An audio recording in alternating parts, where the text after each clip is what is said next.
Hello everyone, welcome back to my YouTube channel. Today I'm diving into a software that has become a go-to for remote teams, creative thinkers, and project planners. And that software is Miro. If you've ever needed a virtual whiteboard that actually feels collaborative, uh, this one is worth your attention. Let's break it down. Um, Miro is a digital whiteboarding platform built for real-time collaboration, whether you're brainstorming ideas, mapping out a customer journey, running agile ceremonies, or planning sprints. Um, Miro gives you the space and tools to visualize everything in one place. I have used it both solo and with teams, and it truly shines in both cases.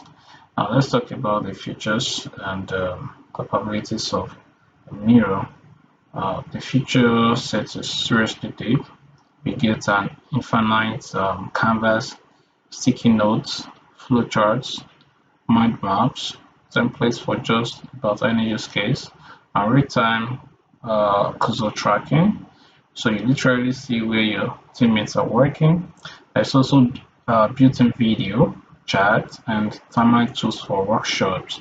And if you love integrations, Miro plays well with Slack, Microsoft Teams, Notion, Asana, and more. Right now, when you come to the solutions, um, you will see the use cases for Miro, AI transformation, road mapping, agile practices, prototyping, customer journey mapping, and I've highlighted some of these solutions already. Okay, so you get to see them, go management, and teams in engineering, design, and user experience, product IT, can easily use the Miro for their projects.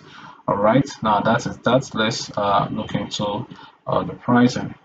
Miro's pricing is tiered, as you can see. Okay, the free plan is pretty generous. You get three editable boards and access to core features. Then it moves up to team, business. I mean that's starter, business, then enterprise plans. And for the starter plan, it starts at $8 per user per month, which I would say is fair for small to mid-sized teams looking for robust collaboration tools. Okay, then you have the business, which starts at $16 per month per user or per member. Then you also have the enterprise plan, which is custom based. Okay, so for the starter, it does not have you can try it for free, but for the business, you can try it for free. Okay, before you purchase it. And that is that. Now let's look at the support and community. Support wise, there's a comprehensive website, active community forums, and tutorial videos. Okay, higher tier plans get faster support responses. Plus, there's a vibrant Miroverse, a community-driven library of custom templates created by users, which I personally find super helpful. So when you come to resources here, you would see they have Academy where you can learn from, Web Center, webinars, event developer, documents, user forum.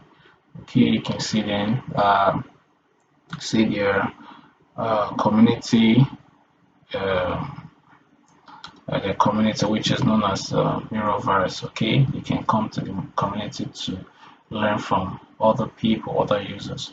Okay, so that is that. So you can explore your resources to get yourself, acquainted with the software.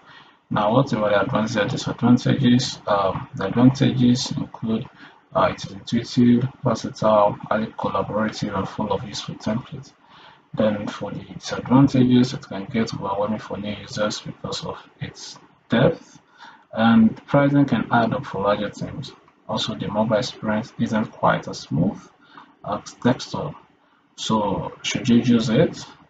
If you're managing remote teams, doing creative work, or just want a better way to plan and brainstorm, Miro is absolutely worth trying. It is not just a tool; it's a workspace that fosters clarity and creativity. That's my quick but detailed take on Miro. If you've used it before, drop your thoughts in the comments. I would love to hear your experience. Don't forget to like, subscribe, and I'll see you in the next one.